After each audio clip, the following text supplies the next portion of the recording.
Mulai nggih. Bismillahirrahmanirrahim. Assalamualaikum warahmatullahi wabarakatuh. Alhamdulillahirabbil alamin wa bihi nasta'in ala umurid dunya waddin wassalatu wassalamu ala asyrafil anbiya wal mursalin sayyidina Muhammadin wa ala alihi wa sahbihi ajma'in. Amma ba'd. Yang saya cintai, yang saya hormati, saudara-saudara sekalian ingkang rawuh di majelis menika, mudah-mudahan majelis kita ini ditakdir oleh Allah menjadi majelis ilmu yang nafi'an mubarakan fid dini wad dunya wal akhirah. Ala hadhihi niyyah wa ala kulli niyatin shalihah wa ala ma nawaina wa ila hadratin Nabi Mustafa Muhammad sallallahu alaihi wasallam. Al-Fatihah.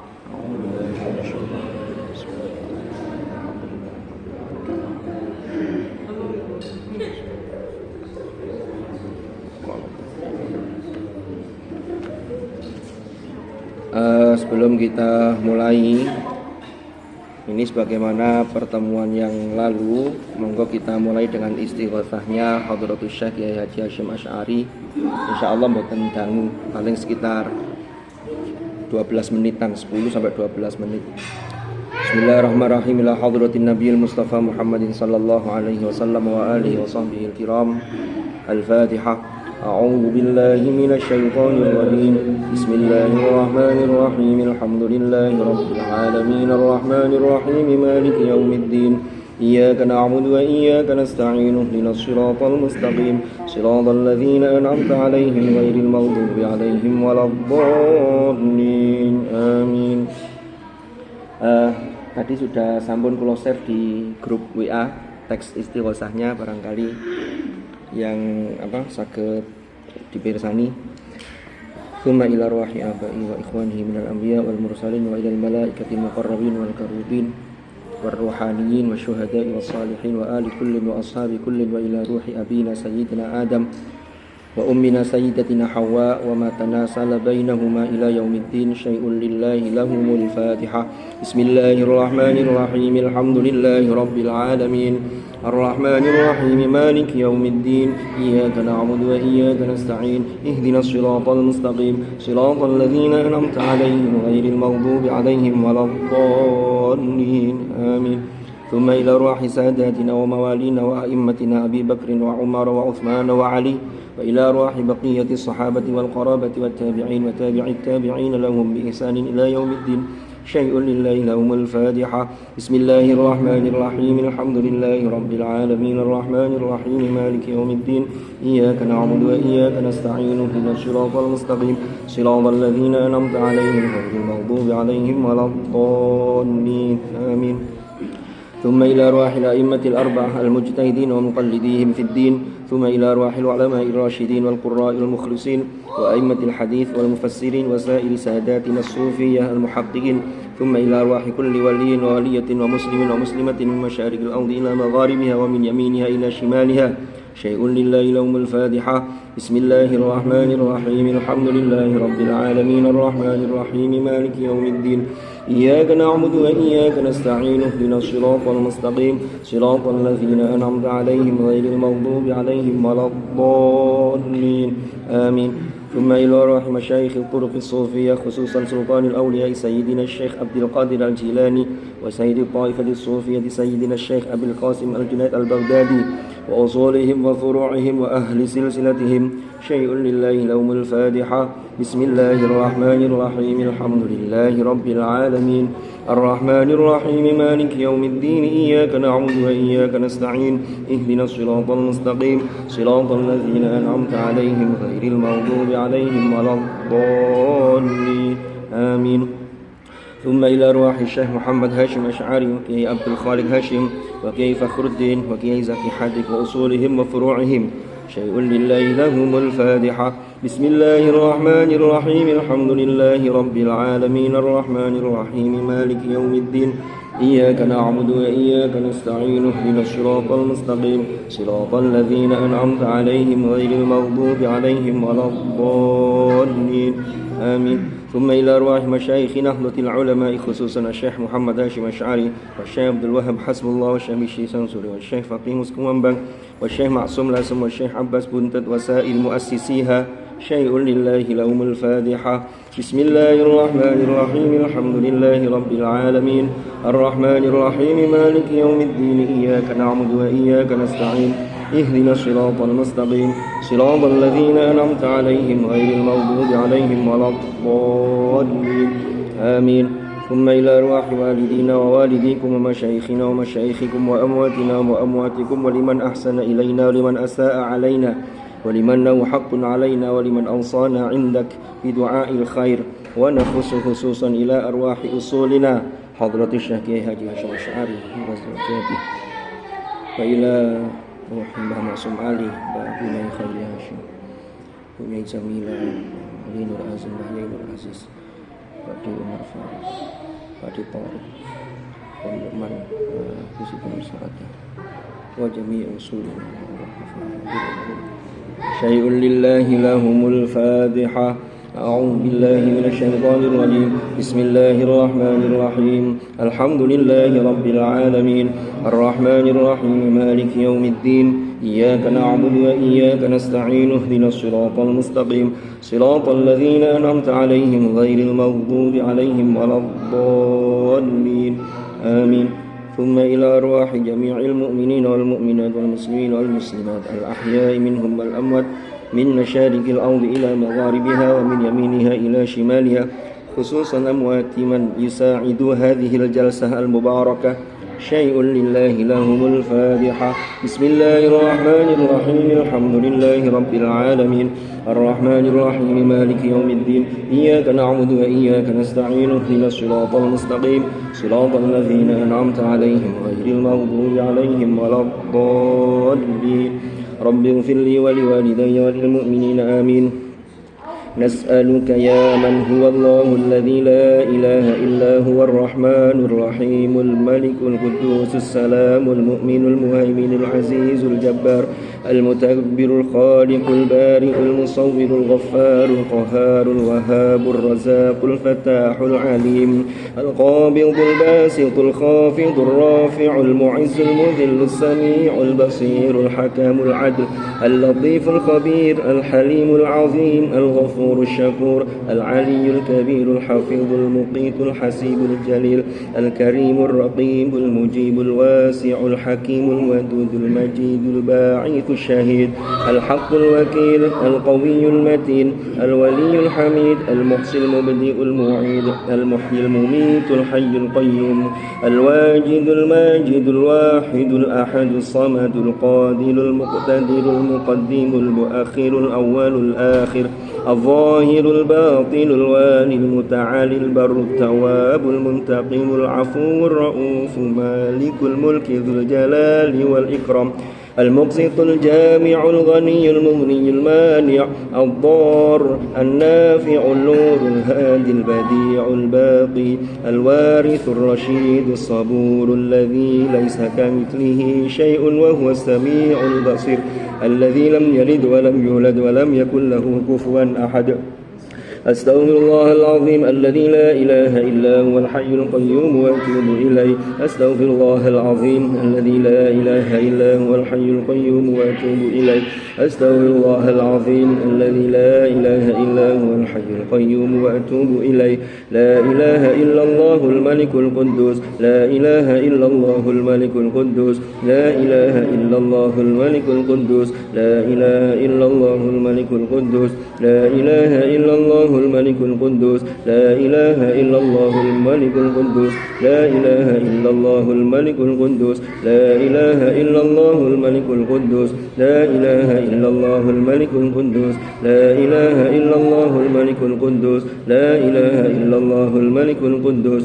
يا الله يا حي يا قيوم يا ذا الجلال والإكرام يا الله يا حي يا قيوم يا ذا الجلال والإكرام يا الله يا حي يا قيوم يا ذا الجلال والإكرام والإكرام يا الله يا حي يا قيوم يا ذا الجلال والإكرام يا الله يا حي يا قيوم يا ذا الجلال والإكرام يا الله يا حي يا قيوم يا ذا الجلال والإكرام يا الله يا حي يا قيوم يا ذا الجلال والإكرام يا الله يا حي يا قيوم يا ذا الجلال والإكرام يا الله يا حي يا قيوم يا ذا الجلال والإكرام يا الله يا حي يا قيوم يا ذا الجلال والإكرام يا الله يا حي يا قيوم يا ذا الجلال والإكرام بسم الله بعون الله الله يا حفيظ بسم الله بعون الله الله يا حفيظ بسم الله بعون الله الله يا حفيظ بسم الله بعون الله الله يا حفيظ بسم الله بعون الله الله يا حفيظ بسم الله بعون الله الله يا حفيظ بسم الله بعون الله الله يا حفيظ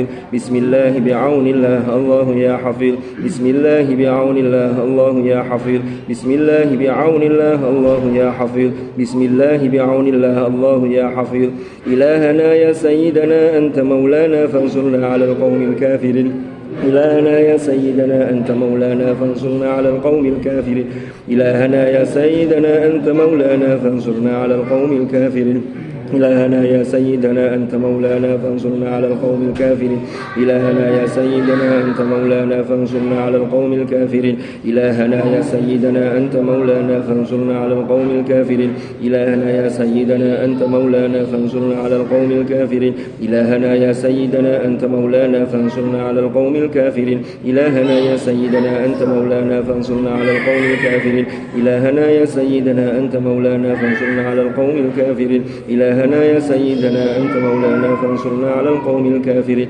إلهنا يا سيدنا أنت مولانا فانصرنا على القوم الظالمين إلهنا يا سيدنا أنت مولانا فانصرنا على القوم الظالمين إلهنا يا سيدنا أنت مولانا فانصرنا على القوم الظالمين إلهنا يا سيدنا أنت مولانا فانصرنا على القوم الظالمين إلهنا يا سيدنا أنت مولانا فانصرنا على القوم الظالمين إلهنا يا سيدنا أنت مولانا فانصرنا على القوم الظالمين إلهنا يا سيدنا أنت مولانا فانصرنا على القوم الظالمين إلهنا يا سيدنا أنت مولانا فانصرنا على القوم الظالمين إلهنا يا سيدنا أنت مولانا فانصرنا على القوم الظالمين إلهنا يا سيدنا أنت مولانا فانصرنا على القوم الظالمين إلهنا يا سيدنا أنت مولانا فانصرنا على القوم الظالمين إلهنا يا سيدنا أنت مولانا فانصرنا على القوم المنافقين إلهنا يا سيدنا أنت مولانا فانصرنا على القوم المنافقين إلهنا يا سيدنا أنت مولانا فانصرنا على القوم المنافقين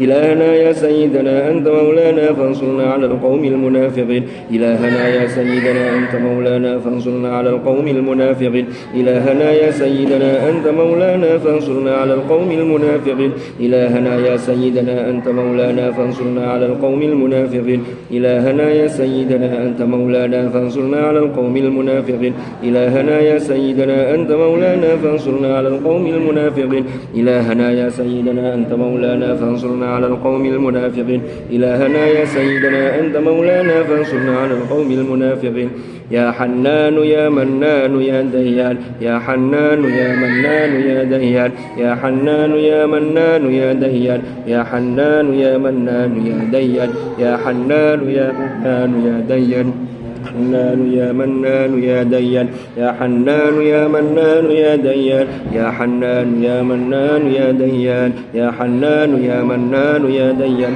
السلام عليكم يا رجال الغيب يا أيها الأرواح المقدسة أغيثوني بالغوثة وانظروني بالنظرة يا رقباء يا نقباء يا نجباء يا أبدال يا أوتاد يا غوث يا قطب أغيثوني بالغوثة بحق محمد صلى الله عليه وسلم السلام عليكم يا رجال الغيب يا أيها الأرواح المقدسة أغيثوني بالغوثة وانظروني بالنظرة يا رقباء يا نقباء يا نجباء يا أبدال يا أوتاد يا غوث يا قطب أغيثوني بالغوثة بحق محمد صلى الله عليه وسلم السلام عليكم يا رجال الغيب يا أيها الأرواح المقدسة أغيثوني بالغوثة وانظروني بالنظرة يا رقباء يا نقباء يا نجباء يا أبدال يا أوتاد يا غوث يا قطب أغيثوني بالغوثة بحق محمد صلى الله عليه وسلم يا أرحم الراحمين يا أرحم الراحمين يا أرحم الراحمين بلغ على المسلمين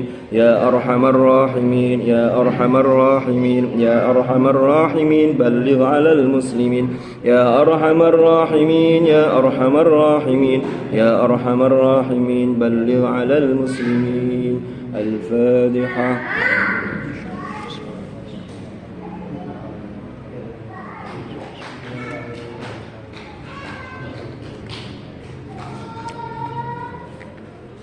Baik, alhamdulillah kita sudah membaca istighosah bersama-sama. Mudah-mudahan tawassul yang kita lakukan dan istighosah ini pertama bisa menyambungkan kita dengan leluhur-leluhur kita yang sudah kita tawassuli tadi, dan mudah-mudahan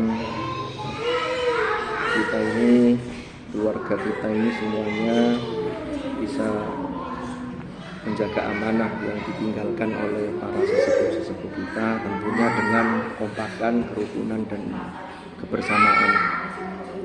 Bismillahirrahmanirrahim. Kemarin kita sampun membahas surah Al-Fatihah. Sekarang kita mulai masuk ke awal Al-Baqarah. Oke, niki saya agak grogi karena ada bunyai dari Jember.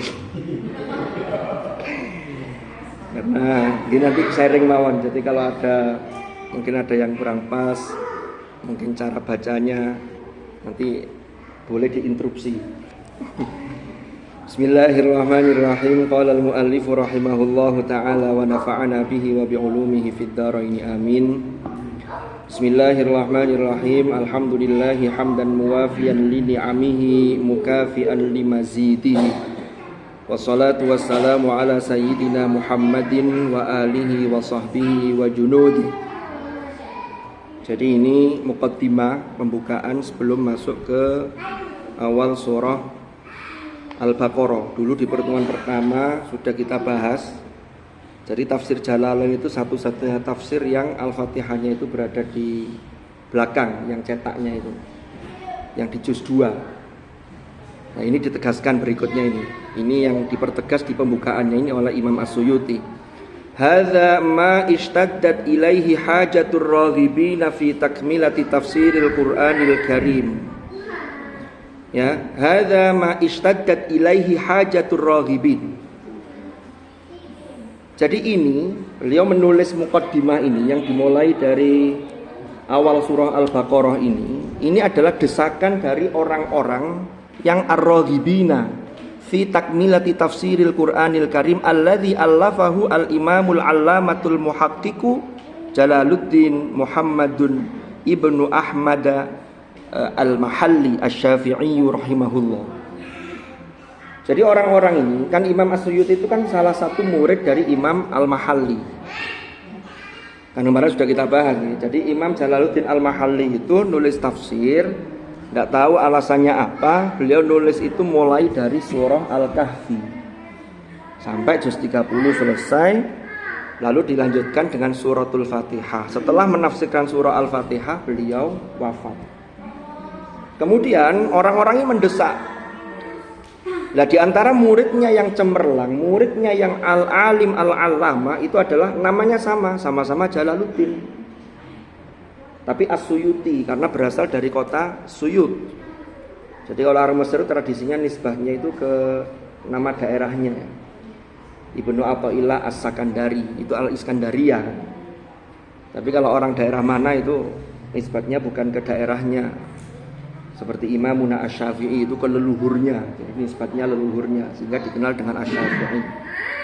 Nah, Imam Jalaluddin As-Suyuti itu akhirnya didesak oleh orang-orang yang pingin ya apa caranya tafsir ini sempurna. Nah, makanya ini kata Imam Jalaluddin As-Suyuti di pengantarnya ini, hadza ma ishtaddat ilaihi hajatur raghibin fi takmilati tafsiril Qur'an. Nah, jadi ini memang mendesak sekali untuk dilanjutkan.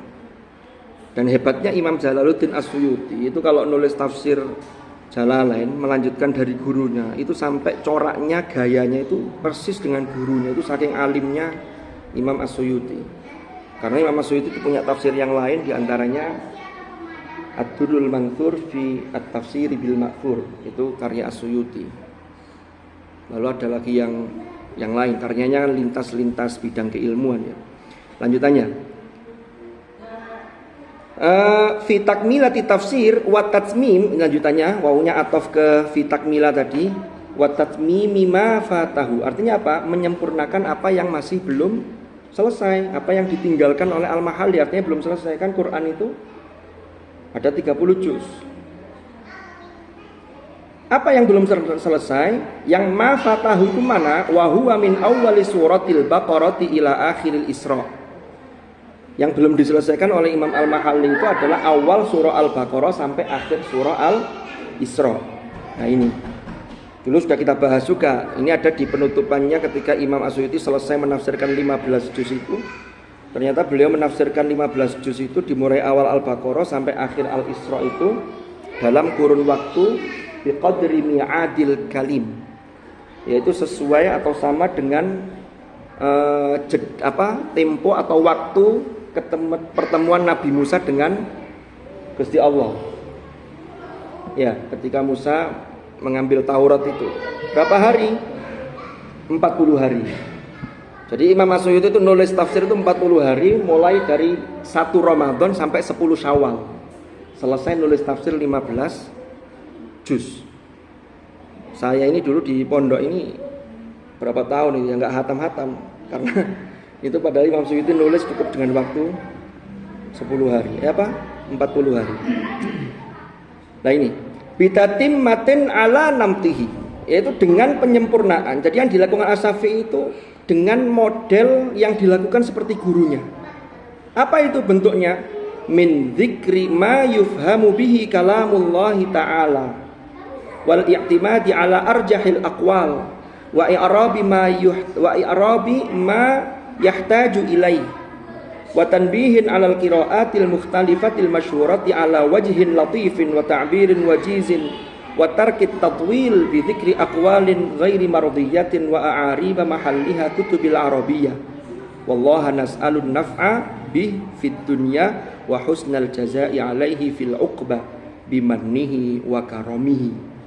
Jadi maksudnya secara umum gaya penulisan dari gurunya itu yaitu hanya min dzikri ma yufhamu bihi kalamullah. Jadi menyebutkan yang ringkas-ringkas yang difahami dari kalamullah. Makanya corak tafsirnya kan ringkas.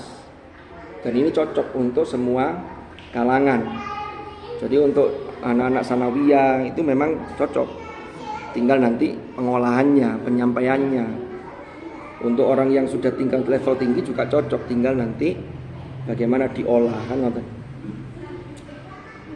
Wal i'timad ala arjahil aqwal, lalu berpegang pada qaul yang paling rajih, yang paling unggul, dan mencantumkan i'rab, tapi i'rab yang kira-kira dibutuhkan saja lah, yang tidak sampai detail gitu, karena kalau detail ada kitabnya sendiri i'rabul Quran. Wa tanbihin alal qiraat al mukhtalifah al masyhura ala wajhin latif, dan juga ada penjelasan terkait dengan perbedaan qiraat, tapi ya sederhana, tidak sampai mendalam. Jadi ada yang baca begini, ada baca begini. Wa ta'birin wajizin, termasuk ta'birnya ringkas dan meninggalkan memanjang-manjangkan. Wa tarkit tatwil dengan bidzikri aqwalin ghairi mardiyatin. Jadi di sini tidak ditemukan dalam tafsirul Jalalain itu termasuk pendapat-pendapat yang mukhtalaf yang diperdebatkan tidak dimunculkan.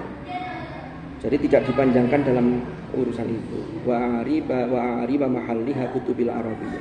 Wallaha nas'alun naf'a bihi fid dunya wa husnal jazaa'i 'alaihi fil ukhra bimannihi wa karamihi. Ini pengantar dari Imam Jalaluddin As-Suyuti sebelum beliau menafsirkan awal surah Al-Baqarah. Bismillahirrahmanirrahim.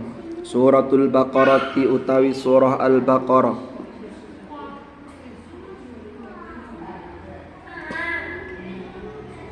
Ini kalau jadi mubtada juga bisa, jadi khobar nggih bisa tergantung nanti otak-atiknya. Suratul Baqarah ai hadhihi suratul Baqarah. Suratul Baqarah iku madaniyatun. Surah Al-Baqarah iku madaniyah, termasuk surah madaniyah.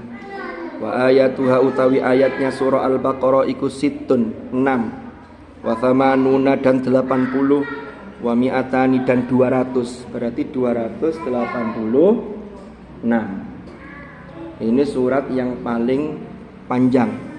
Jadi kalau dalam kajian ilmu tafsir itu ada namanya Sab'ut Tiwal, 7 surat yang panjang. Itu yang terpanjang adalah Al-Baqarah. Saya dulu pernah diberi rumus oleh guru saya begini. Al-Baqarah itu kan jumlah ayatnya 286. Jumlah surat dalam Al-Quran itu 114 nih. Untuk mengetahui berapa jumlah surah yang madaniyah dan makiyah itu ternyata bisa dilihat dari jumlah ayat surah Al-Baqarah itu. 286, 28 yang depannya itu surah yang madaniyah. Terus 2 angka yang di belakang 86 itu surah makiyah. 28 ditambah 86 114. Jadi kalau kita ada yang nanya berapa surah makiyah dalam Al-Quran, langsung aja diingat endingnya 2 angka dari jumlah ayat surah Al-Baqarah 86. Madaniyah. Jadi itu. Semua madaniyah memang panjang-panjang. Nah, terus terkait dengan penamaan surah ini namanya Al-Baqarah. Itu kalau di terjemahan Departemen Agama dulu itu diterjemahkan dengan sapi betina. Tapi ternyata oleh beberapa pakar arti dari sapi betina itu dirasa kurang tepat. Karena ternyata dalam bahasa Arab itu kalau disebutkan baqarun itu sapi, kelompok sapi atau sapi. Tapi kalau baqaratun itu merujuk pada seekor sapi. Sehingga akhirnya di penerjemahan yang edisi terbaru 2019 itu kalau tidak salah terjemahannya sapi gitu aja. Kalau tidak sapi seekor sapi, saya lupa. Nah, kenapa kok disebut dengan surah Al-Baqarah? Karena di dalamnya itu ada salah satu kan kisahnya ini, ada kisah tentang yang cukup panjang dalam surah Al-Baqarah itu mengenai Bani Israel, termasuk anugerah Allah yang diberikan kepada mereka, termasuk bagaimana kerewelan mereka sampai pernah terjadi satu peristiwa pembunuhan yang kemudian mereka ini berdebat karena tidak bisa mengetahui siapa pelaku pembunuhan tersebut. Akhirnya minta petunjuk kepada Nabi Musa alaihi salam, lalu kemudian Nabi Musa mendapatkan perintah dari Allah agar mereka ini mencari seekor sapi. Nah, ini mereka juga masih tanya lagi, qalu du'u lana rabbaka yubayyin lana mahi. Qalu du'u lana rabbaka yubayyin lana ma launuha. Itu nanti ada di dalam penafsiran yang akan kita bahas. Cuman masih lama sampai sana. 1 bulan sekali pun tidak tahu sampai sana nanti berapa lama. Apalagi kalau 3 bulan sekali. Tapi luar biasa. Yang penting kita ini sudah ada komitmen,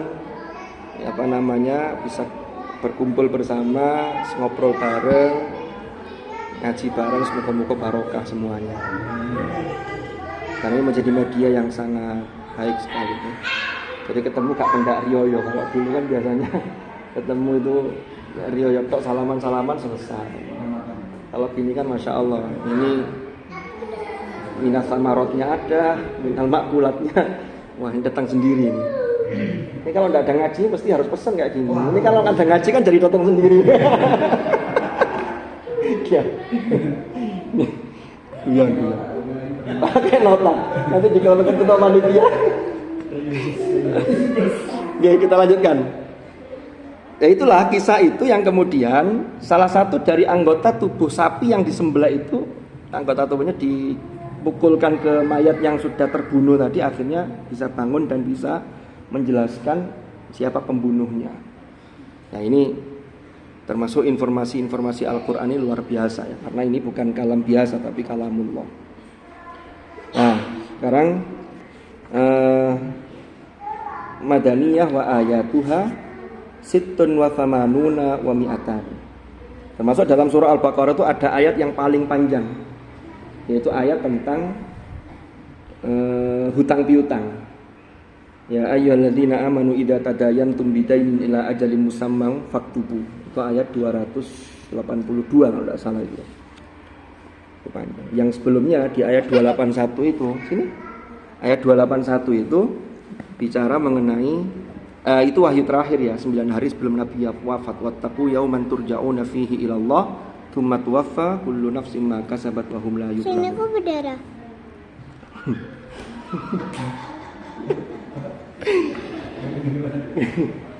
Bismillahirrahmanirrahim. Kita mulai. Mudah-mudahan tidak lama-lama ini, karena rawonnya keburu dingin. Bisa diingetin lagi. Oh, dia ngerti lagi. Bismillahirrahmanirrahim. Ini di dalam kitab As-Sawi atau Hasyiyah As-Sawi, penjelasan terhadap Tafsirul Jalalain. Itu ketika Imam Jalaluddin As-Suyuti menuliskan basmalah sebelum menafsirkan surah Al-Baqarah, itu dikomentari, diberi penjelasan di sini. Ikhtalafal a'immatu fi kaunil basmalati minal fatihati wa ghairiha minas suwar siwa surah Bara'ah. Jadi memang para ulama itu berbeda pendapat terkait dengan apakah basmalah itu bagian dari Fatihah dan juga bagian dari surah-surah yang lain selain surah At-Taubah. Imamuna Asy-Syafi'i radhiyallahu an wa jama'atun minal ulama, dan sekelompok ulama itu berpendapat bahwa bismillah itu bagian dari Al-Fatihah dan termasuk bagian dari setiap surat kecuali At-Taubah. Jadi kalau dalam pandangan Asy-Syafi'i, kalau ada yang tanya berapa minimal jumlah ayat dalam satu surat, itu kalau Asy-Syafi'i berarti 4. Karena Al-Kautsar itu dimulai dari bismillah, itu ayat pertama, lalu inna a'tainakal kautsar, itu ayat yang kedua. Itu Asy-Syafi'i. Tapi bagi yang lain enggak, basmalah itu bukan bagian dari surah. Ada yang berpendapat termasuk bukan bagian dari Al-Fatihah. Ada yang berpendapat Fatihah termasuk tapi yang lain tidak, itu juga ada. Itu dulu sudah pernah kita bahas terkait basmalah, terkait dengan surah Al-Fatihah. Nah, sekarang kita masuk ke ayat pertama. Bismillahirrahmanirrahim. Alif Lam Mim. Allahu a'lam. Wah, enak ini, baru mulai sudah wallahu a'lam. Ini dalam penafsiran Imam As-Suyuti, Alif Lam Mim itu penafsirannya Allahu a'lamu bimuradihi bidzalika.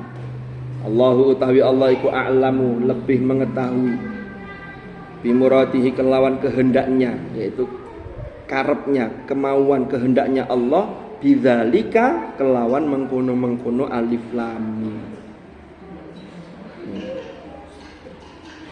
Ini kalau kita ngajar anak-anak tingkat MI atau sanawiyah ya mungkin sudah sampai sini. Tapi kalau kita belajar bareng di sini, ini kayaknya alif lam mim ini kalau kita kupas ini bisa satu pertemuan ini. Jadi begini. Yang pertama, kita tinjau dulu dari sisi teksnya. Kita belum masuk ke aspek sosio-historis. Karena ini al-ahruf al-muqatta'ah itu ada aspek sosio-historis yang luar biasa. Yang pertama, dari sisi ejaan dulu. Jadi di Al-Quran itu ada 29 surat itu yang dimulai dengan al-ahruf al-muqatta'ah. Huruf-huruf hija, huruf ejaan, abjad itu loh. Kita kan punya abjad, kita abjadnya kan A, B, C, D, E, F, G, itu kan nama. Kalau dalam bahasa Arab ada alif, ba, ta, sa, jim, ha, kha, dan seterusnya itu. Ya. Tapi ada juga yang dari ejaan itu kemudian tersusun menjadi bacaan. Contohnya seperti dalam bahasa kita, B itu kan nama hurufnya kan B. Tapi ketika dirangkai dalam sebuah tulisan, maka B-nya tidak keluar ketika ditulis B A P A K. Kalau dieja kan B A B. Kan begitu. Tapi kalau terbaca kan B-nya hilang sehingga jadi bapak.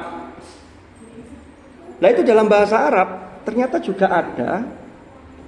Itulah yang namanya asmaul huruf dan musammayatul huruf. Jadi asmaul huruf itu ya nama-nama huruf itu ada 29 surat. Oke. 29 surat itu ada yang dimulai dari hanya satu huruf. Coba kita hitung nih. Yang dimulai dari satu huruf itu ada 3. Surah Al-Qalam, Nun, surah Qaf, dan surah Shad. Itu satu huruf. Walaupun satu huruf itu dalam mushaf kita, satu huruf itu belum terhitung satu ayat. Shad wal Qur'ani dzikr. Itu baru ayat pertama. Qaf wal Qur'anil Majid, baru ayat pertama. Nun wal qalami wama yasturun, itu baru ayat pertama. Tapi dimulai dari satu huruf abjad ini. Ada 3 surat. Terus ada yang dimulai dengan 2 huruf. Oke? Yang dimulai dengan 2 huruf itu ada 9 surat. Oh mohon maaf, ada 10 surat kurang siji. Yang dimulai dengan 2 huruf ada 10 surat. Seperti Toha, Tosin, ya, Yasin. Nah itu 2 huruf. Ini jumlahnya ada 10 surat. Berarti sudah berapa? 13. Terus ada yang dimulai dengan 3 huruf, itu jumlahnya 13. Alif Lam Mim. Nah ini yang 3 huruf. Alif Lam Ra. Itu 3 huruf. Itu jumlahnya ada 13. Berarti 13 tambah 13 26. Lalu ada yang 4 huruf. Itu hanya 2. Surah Al-A'raf dan surah Ar-Ra'd. Alif Lam Mim Shad. Al-A'raf. Alif Lam Mim Ra. Ar-Ra'd. Cuman 2. 26 tambah 2 berapa? 28. Dan ada yang dari 5 huruf, dimulai dengan 5 huruf, itu cuma 1 surah Maryam. Kaf ha ya ain shad. Ini namanya kurikulum apa? Asmaul huruf. Ayat selanjutnya yang selain huruf tahaji itu namanya kurikulum musammayatul huruf. Sudah menerima harokat. Kalau ini namanya, bukan harokatnya. Ini kita masih aspek zahirnya, belum masuk aspek sosiohistoris. Lah, antara asmaul huruf dengan musammayatul huruf dalam qiraat kita, qiraat Asim yang diriwayatkan oleh Imam Hafiz atau riwayat Hafiz qiraatnya Imam Asim, itu tidak bisa hukumnya digabung. Contoh, Yasin, kan tulisannya sin, karena ada nun mati. Tidak bisa kemudian menggunakan hukum itu kok. Yasin wal Qur'anil Hakim, tidak bisa. Walaupun disambung tetap Yasin wal Qur'anil Hakim, tetap sama. Nun juga begitu. Nun wal qalami wama yasturun. Kecuali yang ada sandaran qiraatnya, sandaran riwayatnya. Seperti apa? Seperti awal surah Ali Imran. Di Ali Imran itu kan Alif Lam Mim Allahu la ilaha illa huwal hayyul qayyum. Itu ada riwayat yang boleh dibaca ketika wasol, mimnya itu tidak dibaca panjang tapi dibaca matobi'i.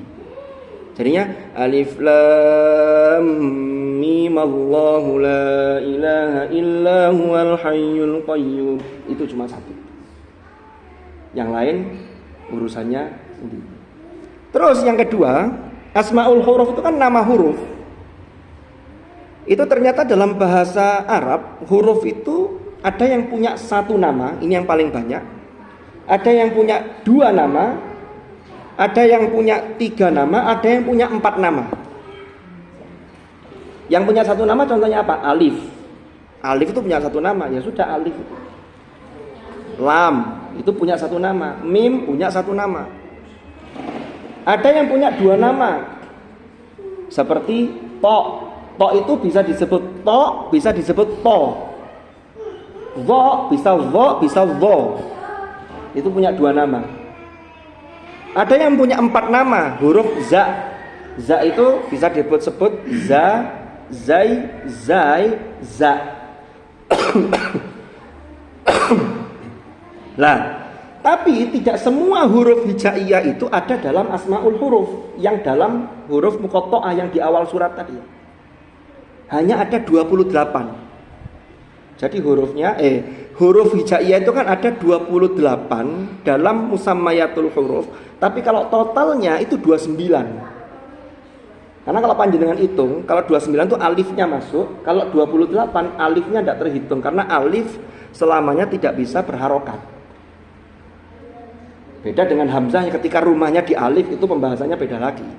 Tapi alif itu hakikatnya tidak bisa menerima harokat. Nah, dari 28 huruf, maka separuhnya 14 huruf itulah yang oleh Al-Quran diangkat sebagai al-ahruf al-muqatta'ah ini. Yang itu terangkum dalam ungkapan nassun hakim qati'un lahu sirrun. Yang kalau diartikan nassun hakim, ini nas teks yang bijak, yang bijaksana. Qati'un pasti. Ya, lahu sirrun yang memiliki sir, memiliki rahasia. Yang tahu rahasianya siapa? Rahasia yang sesungguhnya yang tahu hanya Allah. Tapi kan kemudian para ulama itu menggali hikmahnya, digali, kan begitu, sehingga nanti muncul ini. Nah, saya lanjutkan.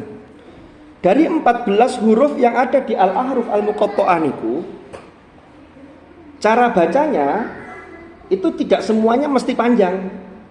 Pertama, alif, maka alif tidak masuk bagian dari bacaan mat. Kalau kita belajar tajwid, alif ya alif, dia bukan mat apapun. Lalu ada yang masuk kategori bacaan mat lazim harfi. Mat lazim harfi itu untuk huruf yang punya satu nama yang jumlah hurufnya 3. Lam itu kan kalau ditulis lam, mim itu kan ada 3, mim, ya, mim. Kalau disebut namanya itu loh, itulah mat lazim. Lah huruf yang 14 itu ada 5 huruf yang dibaca dengan nama pendeknya, sehingga namanya mat tabi'i harfi. Hurufnya adalah ha, ya, to, ha, dan ro. Itu dibaca dengan nama pendek. Maka kalau membaca Yasin di masyarakat kita masih banyak yang kepanjangan.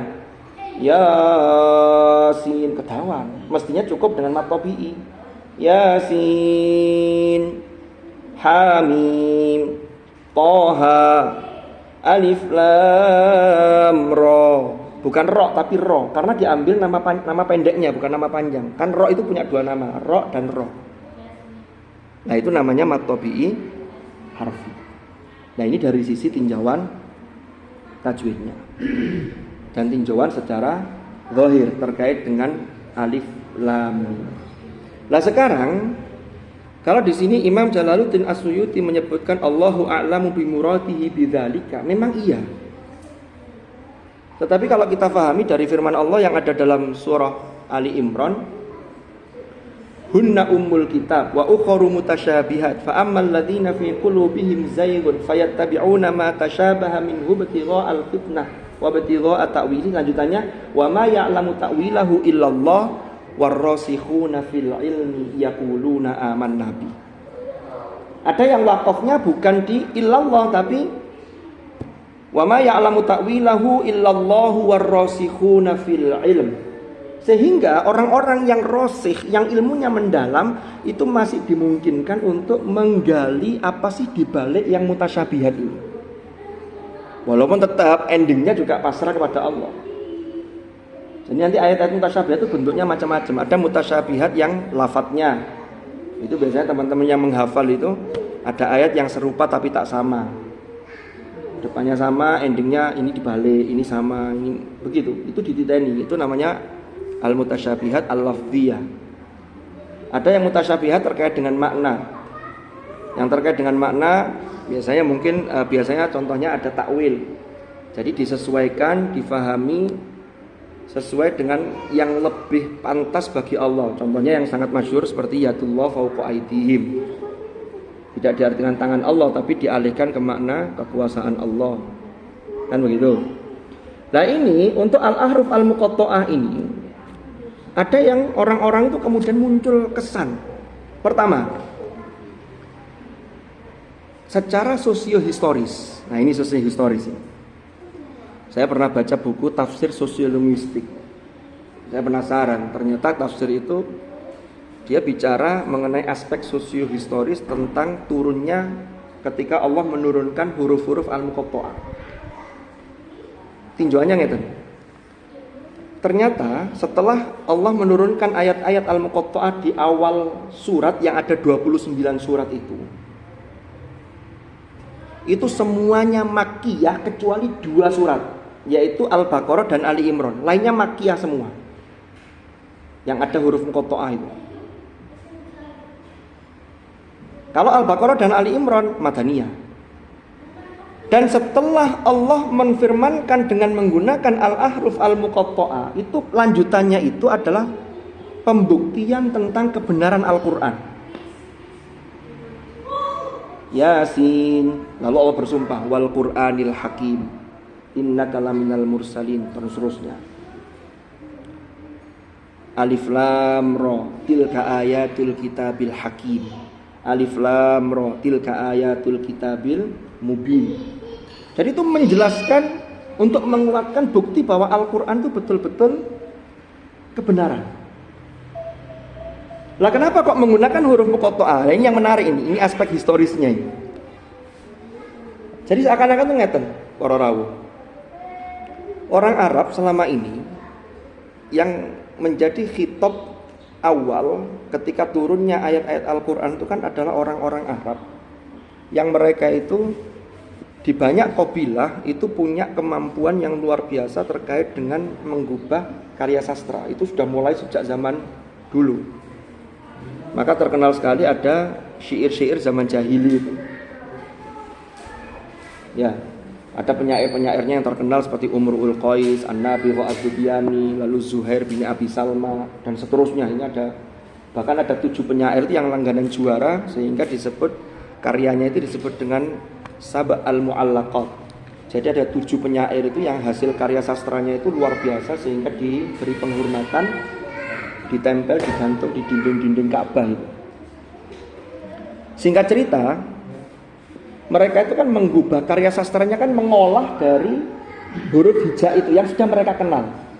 Yang jumlahnya ada 28 atau 29 secara asmaul huruf tadi. Maka ketika mereka menuduh bahwa Al-Qur'an itu adalah in hadza illa sihrum mubin, ini sihir yang nyata. Asatirul awwalin, ini dongengan-dongengan orang-orang terdahulu. Lalu dituduh lagi, pokoknya ini membahayakan dan seterusnya, ini syair dan seterusnya. Karena mereka tidak percaya. Maka ketika turun ayat yang al-ahruf al-muqatta'ah itu, alif lam mim, itu kan mereka sudah kenal dengan huruf-huruf itu. Tapi ketika mereka mendengar itu tidak pernah terlintas dalam pikiran mereka, loh, opo karepe kok ada ini disusun kayak begini. Dan lalu kemudian ditantang mereka, ternyata tidak ada yang bisa menerima tantangan itu.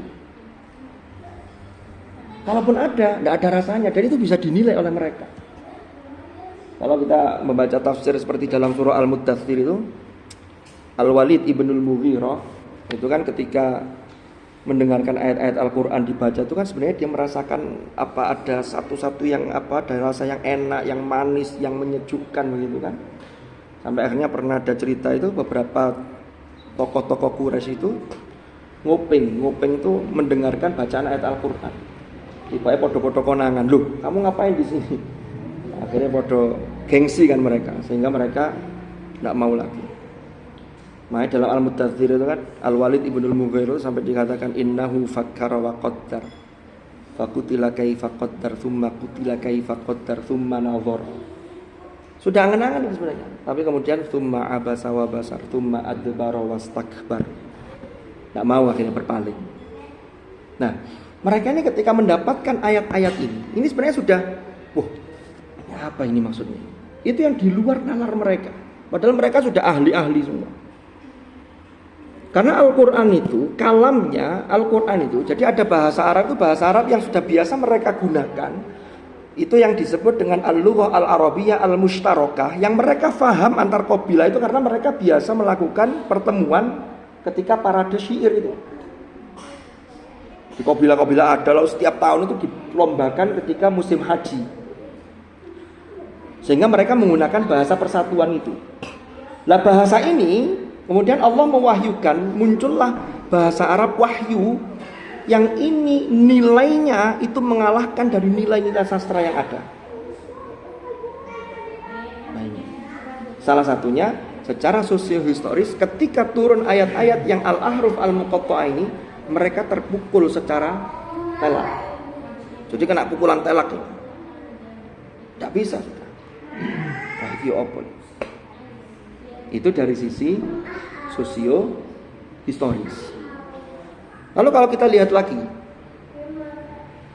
ada pendapat yang agak kontroversi, tapi ya tetap dikutip karena sebuah temuan itu tetap patut kita hargai, tinggal nanti diukur dengan parameter-parameter sehingga ini cocok atau tidak.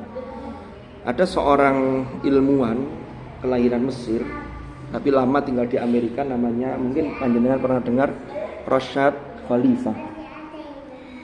Rashad Khalifah itu seorang ilmuwan, dia pakar di bidang biokimia. Tapi dia sangat tertarik sekali dengan Al-Quran, sehingga Rashad Khalifah inilah yang menemukan misteri di balik angka 19. Itu mungkin banyak yang pernah baca terkait dengan itu. Beliau ini wafatnya tahun 90 atau 91, itu ditembak sama orang-orang yang tidak sepaham dengan dia, yang tidak mau menerima Rashad Khalifah. Karena Rashad Khalifah di sisi yang lain dia termasuk terang-terangan masuk kelompok ingkar sunnah, dia tidak mau sunnah, hadis-hadis tidak mau. Lah, Rashad Khalifah ini punya satu, kalau kita bicara yang 19 tadi itu, dia sebenarnya terinspirasi dari ayat alaiha tis'ata asyar. Bicara mengenai malaikat penjaga sakor itu yang jumlahnya ada 19 itu. Lalu kemudian ternyata 19 itu angka kunci. Bismillahirrahmanirrahim itu jumlah hurufnya 19. Awal surah wahyu pertama Iqra bismi rabbikal ladzi khalaq itu juga 19. Jumlah surah Al-Alaq 19. Akhirnya ternyata semua yang terkait dengan angka-angka di Al-Qur'an itu nanti ketemunya itu dibagi berapa nanti 19. Jadi 19 menjadi angka yang luar biasa. Itu temuan dari Rashad Khalifah tadi. Lah, dia berpendapat begini.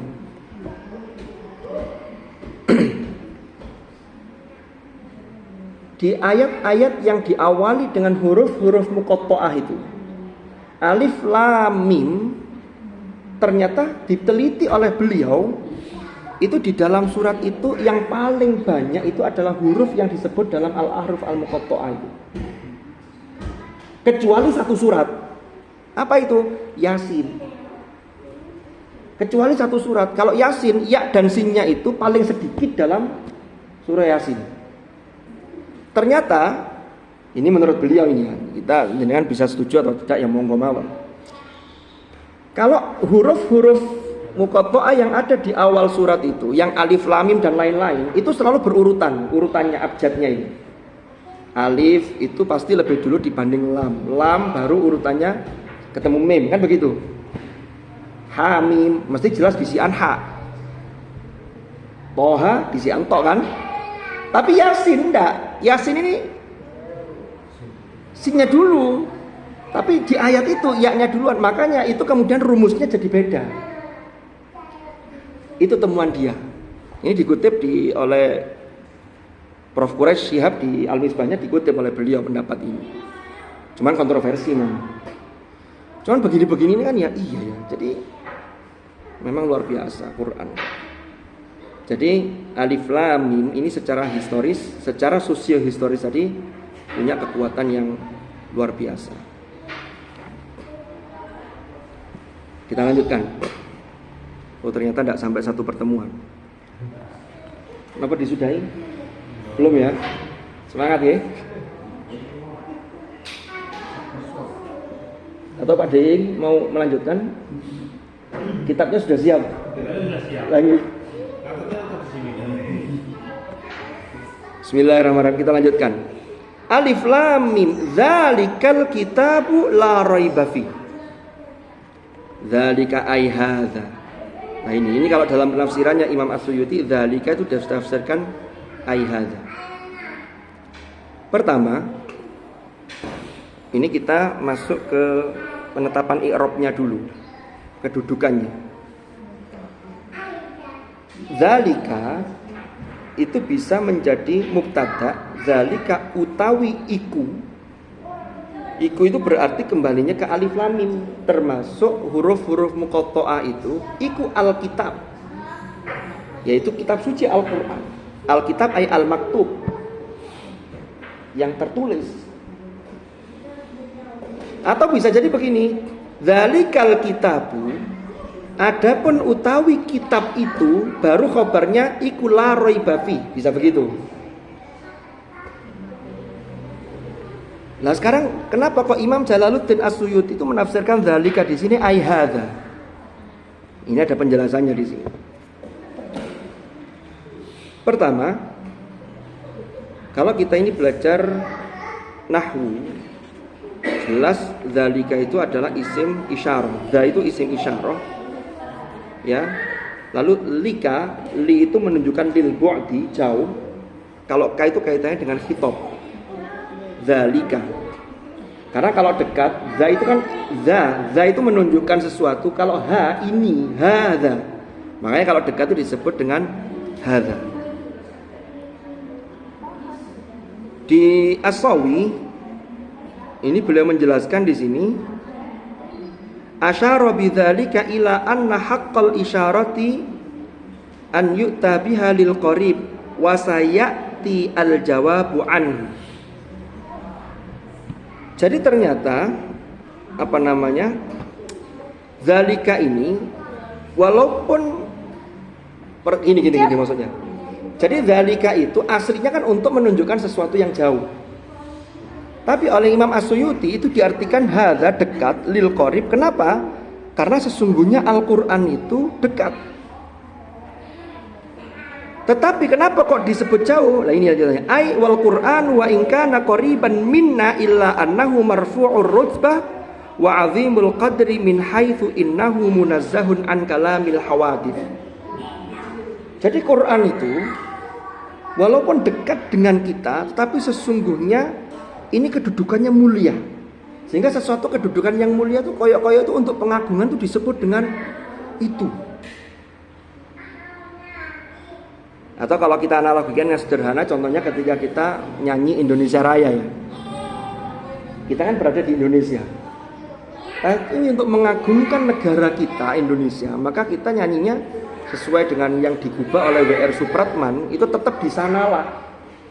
Kita tidak bisa mengatakan ganti aja di sinilah aku berdiri. Loh kenapa kok diganti di sini? Nah kan kita di Indonesia, enggak. Jadi di sana itu maksudnya untuk mengagungkan.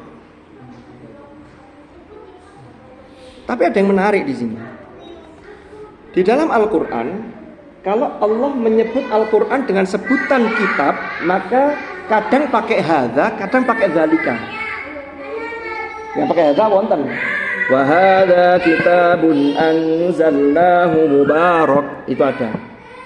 Wa hadza kitabun anzalna. Pakai zalika, contohnya ini.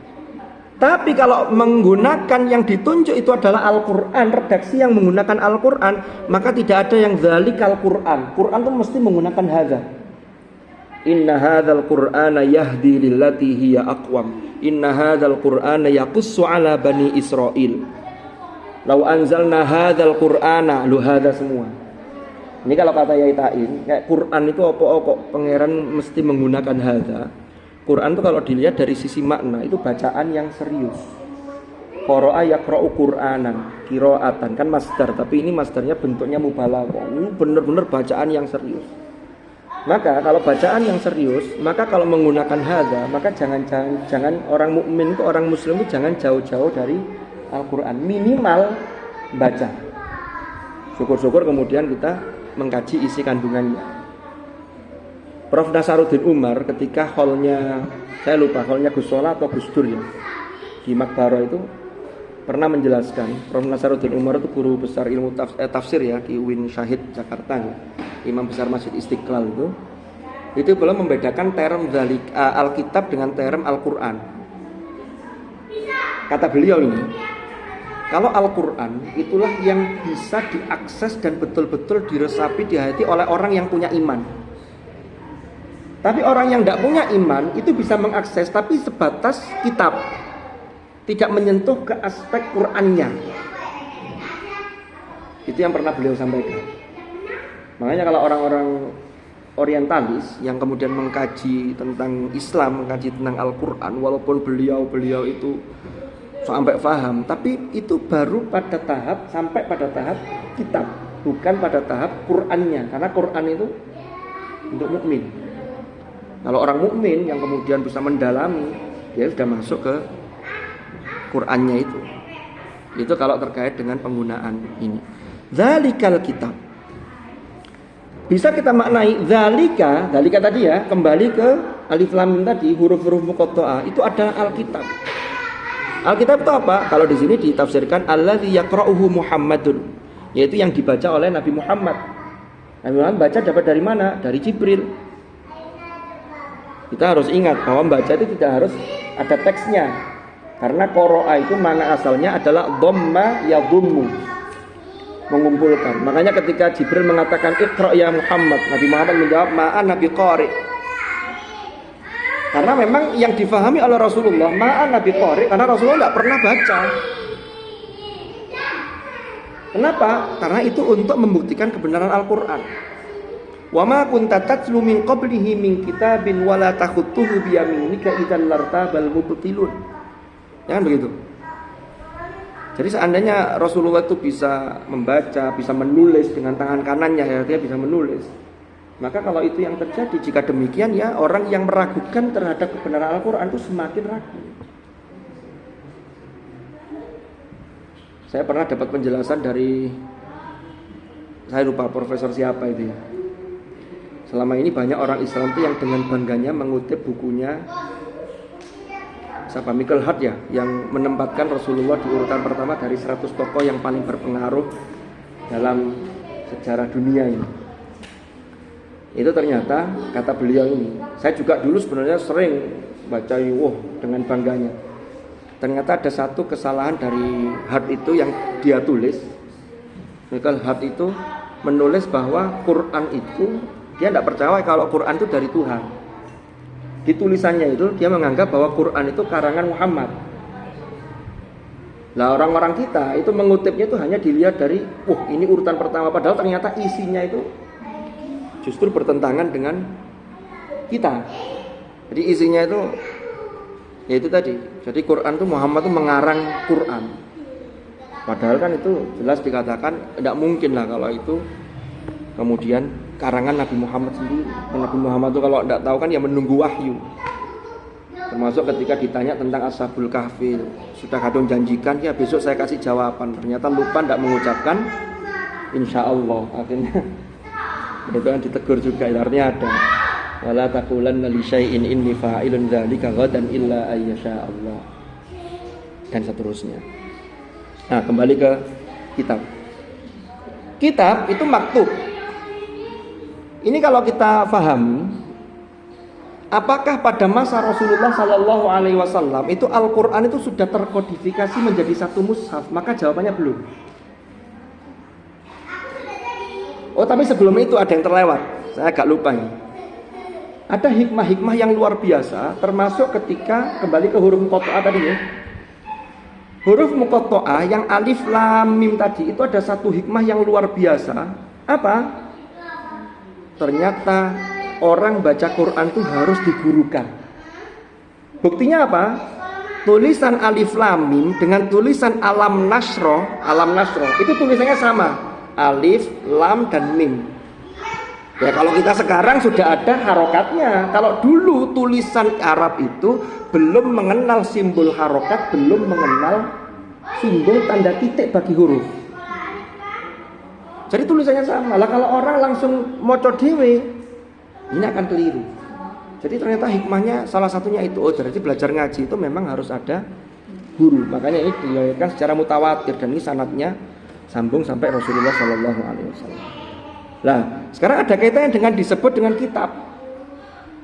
Dulu zaman Rasulullah, Al-Quran itu belum terkodifikasi, tapi isyarat bahwa Quran itu menjadi tertulis itu memang Rasulullah sudah sampaikan kepada sahabat. La taktubu anni syai'an ghairal Quran. Jangan tulis dariku sesuatu selain Al-Quran. Maka sahabat-sahabat menulis wahyu atau kutabul wahyi itu kan sudah menulis itu. Cuman belum jadi satu. Ya, ini sehingga satu isyarat yang kemudian ketika pada masa Abu Bakar As-Siddiq, disitulah muncul usulan dari Umar ibnul Khattab untuk menjadikan Al-Quran sebagai satu mushaf. Zaman Abu Bakar itu baru satu salinan. Tapi kalau yang tersebar itu memang sudah banyak karena nyalin dari mushafnya sahabat-sahabat itu. Zaman Utsman muncul muskilat.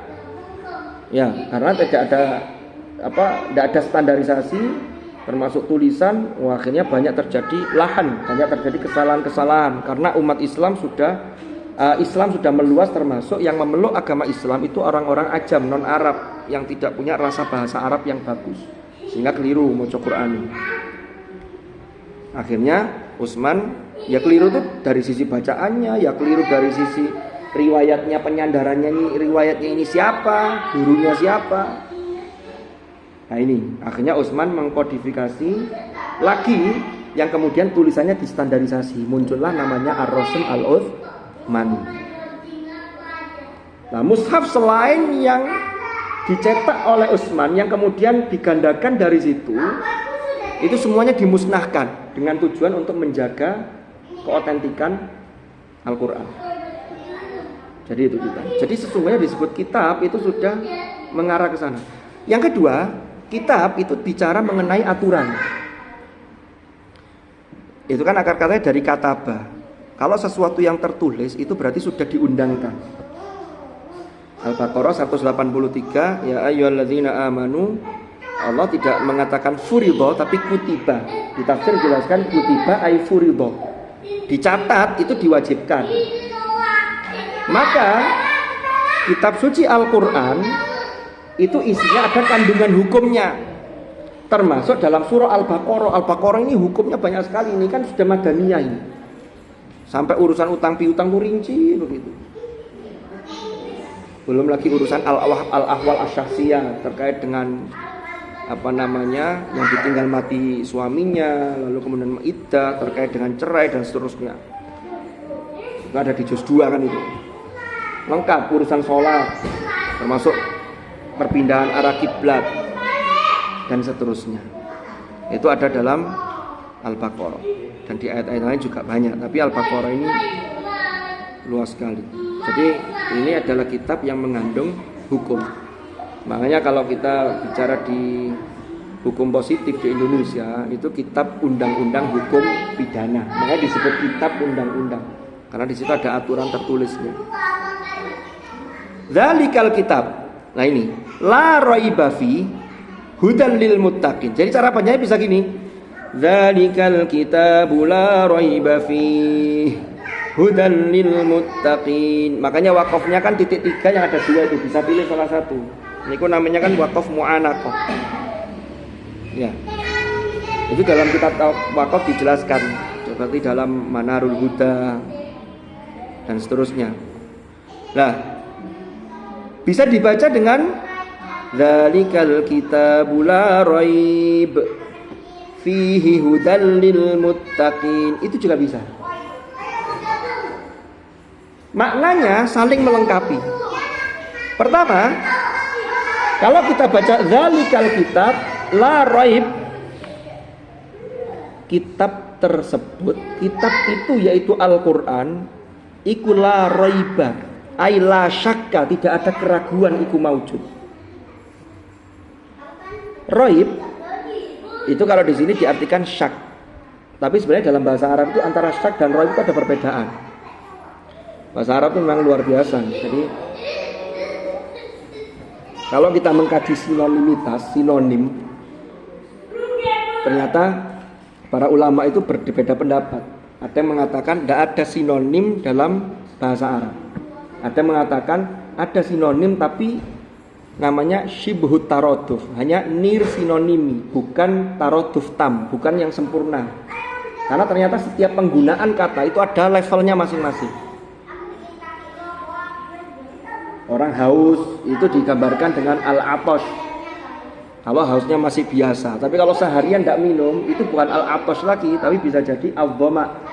Makanya kalau buka puasa itu zahabal dhoma'u, bukan zahabal atos, pakai dhoma.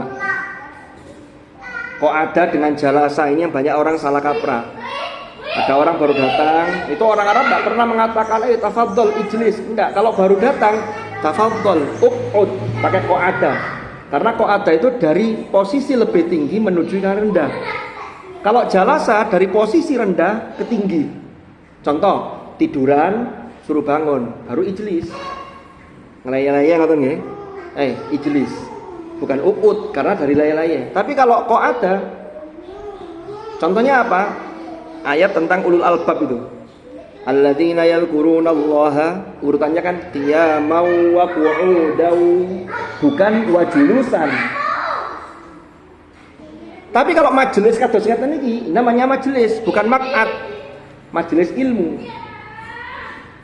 Ternyata kata pakar bahasa, kenapa kok disebut majelis, kok jalasa? Jalasa itu kan dari yang rendah menuju ke atas. Karena majelis ilmu itu yang bisa ngangkat kita di hadapan Allah, yang asalnya tidak tahu kemudian jadi tahu, sehingga kita jadi serius. Nah itulah yang bisa mengangkat, makanya namanya majelis. Itu bahasa Arab begitu. Termasuk roib syak. Nah kita ini belajar usul fiqh itu kan ada yang tinggi itu al-yakin. Nanti yakin itu ada ilmul yakin, ada ainul yakin, ada hakul yakin. Kalau sudah hakul yakin itu sudah bicara mengenai hakikat. Kalau masih bicara tentang ilmul yakin, ya itu masih terkait dengan hipotesa. Kalau ainul yakin itu realita. Dan nanti dari yakin itu yang 100% ini, nanti tengah-tengahnya ini ada namanya syak. Lah di antara yakin dengan syak ini ada dzon kan? Dugaan. Levelnya itu loh. Lah syak itu 50-50. Lah syak ini ada lagi syak itu yang roib. Bedanya apa roib dengan syak? Aila syakka. Kalau roib itu ragu-ragu tapi disertai dengan tuduhan negatif. Kalau syak ragu-ragu biasa, berarti levelnya syak dengan roib itu lebih berat roib. Sehingga logika berpikirnya menjadi begini, Quran itu roib saja tidak ada, apalagi syak. Karena syak, kalau roib itu levelnya lebih nemen dibanding syak. Itu roib. Kalau kita baca dzalikal kitabul la raib, maka la raib itu sudah selesai. La raib, tidak ada keraguan iku maujud aila syakka. Fihi hudan lil muttaqin, kedudukannya menjadi di dalamnya iku ing dalam Alkitab hudan utawi petunjuk. Jadi di dalamnya terdapat petunjuk. Kan ngoten. Tapi kalau cara bacanya beda wakofnya, dzalikal kitabul la raiba fi. La raiba fi, tidak ada keraguan iku maujud fihi, di dalamnya. Hudan lil muttaqin sudah jumlah yang selanjutnya. Quran itu ini loh, hudan, petunjuk. Kan ngoten. Fihi. Apa yang dimaksud la raiba fihi annahu min indillah. Ya. Jadi bahwa Al-Qur'an itu dari sisi Allah. Lagi-lagi ini dari alif lam mim tadi yang mempunyai makna secara sosiohistoris yang luar biasa, lalu dilanjutkan dengan penegasan bahwa Al-Quran tidak ada keraguan di dalamnya. Lah ragu itu maksudnya gimana? Ini ada di dalam tafsir As-Sawi itu dijelaskan. Bagi siapa ini? Maknanya itu ternyata sudut pandangnya bisa dua. Yang pertama, la raiba fi ay la yambaghi an yartaba fihi liqiyamil adillatil wadhihah ala kaunihi min indillah. Siapapun orangnya itu tidak layak untuk meragukan Al-Qur'an. Kenapa? Karena Al-Qur'an itu betul-betul isinya itu sebuah al-bayyinah. Ini sebuah hal dalil-dalil yang itu sangat jelas bahwa itu semua adalah dari Allah. Ini makna yang bisa kita pahami. Atau yang kedua, ai wa minha annal ma'na la raiba fi ailil mu'minin. Ini bagi orang-orang beriman. Jadi orang beriman itu jangan sampai meragukan Al-Qur'an dalam segala halnya. Pertama, membacanya. Jangan belum mau baru mau membaca sudah ragu, itu tidak boleh. Saya ini mau ngaji 1 hari 1 juz, bisa apa enggak ya? Oh, jangan, harus yakin. Saya mau ngaji sehari sekian, bismillah. Saya mau menghafal mulai dari ayat-ayat yang ini, bismillah. Saya dulu pernah dapat materi dari siapa, saya lupa ya. Sesungguhnya orang beriman itu, kita ini sesungguhnya wajib menghafal Quran. Minimal alal aqal surah Al-Fatihah. Ya ini minimal. Kan begitu. Karena Quran itu diturunkan dengan hafalan Rasulullah. Makanya semakin banyak itu semakin bagus. Yang kemudian bisa dijaga secara terus-menerus. Mau mengkaji atau mendalami isinya, jangan ragu-ragu. Kalau sudah dapat, jangan ragu-ragu untuk kemudian tidak dilakukan. Lah termasuk la raiba fi itu satu-satunya bacaan yang terjaga selama 15 abad. Mulai dari cara bacanya, riwayatnya dan seterusnya. Al-Mukarram Kiai Haji Abdul Munim Syadili atau Gus Munim itu pernah cerita. Jadi kalau ada orang yang hafal Quran baru 1 riwayat, seperti kita bacanya, ini kan 1 riwayat Hafiz an Asim, itu sesungguhnya dia baru hafal Quran itu 1/20. Karena imam qiraat itu yang sudah di ACC, sudah diakui, itu ada 10. Makanya disebut qiraat asyr. Dari 10 imam qiraat itu diambil 2 perawi, yang antara 1 perawi dengan satunya itu ada perbedaan bacaan. Jadi kalau ada yang hafal itu baru 1/20. Dan itu semua betul-betul bisa dipertanggungjawabkan. Dan semua itu adalah qiraat Qur'aniyah, asal sudah memenuhi syarat itu. Dan itu sudah diverifikasi oleh Imam Ibnul Jazari, ya. Kalau itu bicara qiraat. Jadi la raiba fi. Hudan lil muttaqin. Hudan khabarun fanin, ini adalah khabar yang kedua. Berarti kalau khabar yang kedua bisa jadi dzalikal kitabu la raiba fi. Hudan itu juga menjadi khabar. Khabar yang pertama apa? La raiba fi. Itu kalau dzalikal kitabnya kita sambung tadi. Dzalikal kitab utawi kitab tersebut iku la raiba fi iku hudan. Kan ngoten. Tapi kalau saya pilih cara baca yang lain tadi, dzalika kembali ke alif lam mim, maka alkitab itu jadi khabar. La raiba fi menjadi sifatnya kitab. Hudan juga begitu. Lah ini bisa berubah. Itu terkait dengan i'rab saja. Tapi kalau bacaannya ya tetap ai hadin. Hudan itu masdar tapi maknanya isim sifat yaitu hadin. Artinya apa? Petunjuk ini Quran yang menunjukkan. Atau ini bisa disebut dengan bahasa majaz akli.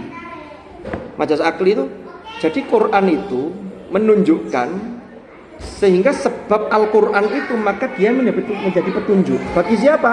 Lil muttaqin.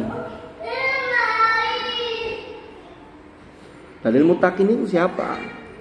Kan Quran itu sesungguhnya yang disampaikan oleh Al-Quran sendiri itu seperti dalam surah Al-Baqarah, Syahrul Ramadan alladzi unzila fihi al-Quran hudan linnas. Sesungguhnya Al-Quran itu petunjuk bagi semua umat manusia. Tapi dalam ayat ini mengerucut lil muttaqin. Ternyata yang bisa memfungsikan petunjuk itu adalah orang-orang yang bertakwa. Sama kayak begini. Kita ini ngajak adik-adik santri, ayo, ada yang tidak mau, yang protes.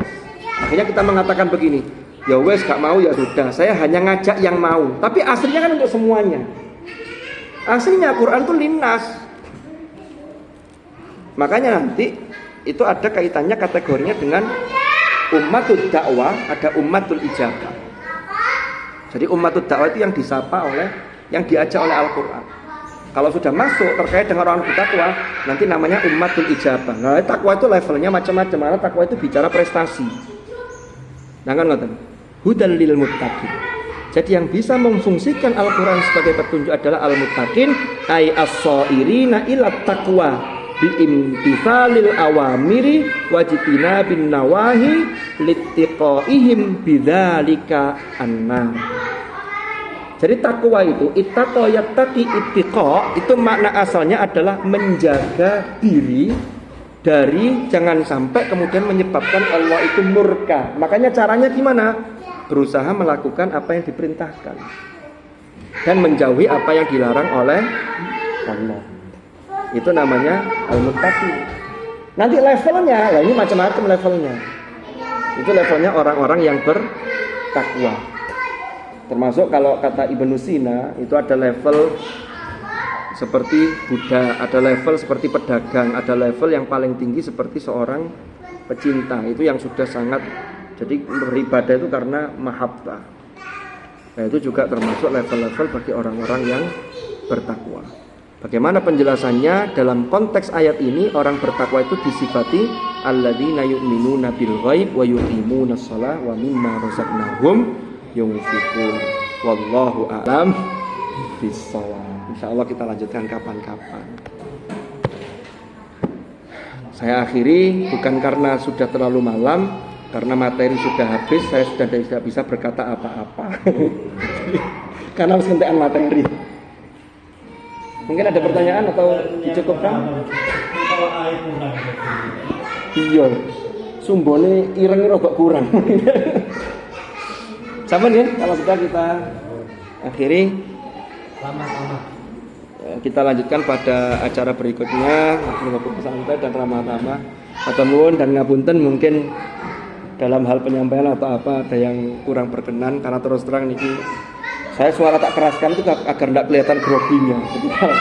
Jadi banter-banter kayak ngeder hilang. Supaya ndek bisa hilang-hilang. Suaranya biasa. Suaranya biasa. Mudah-mudahan manfaat dan barokah. Al-Fatihah.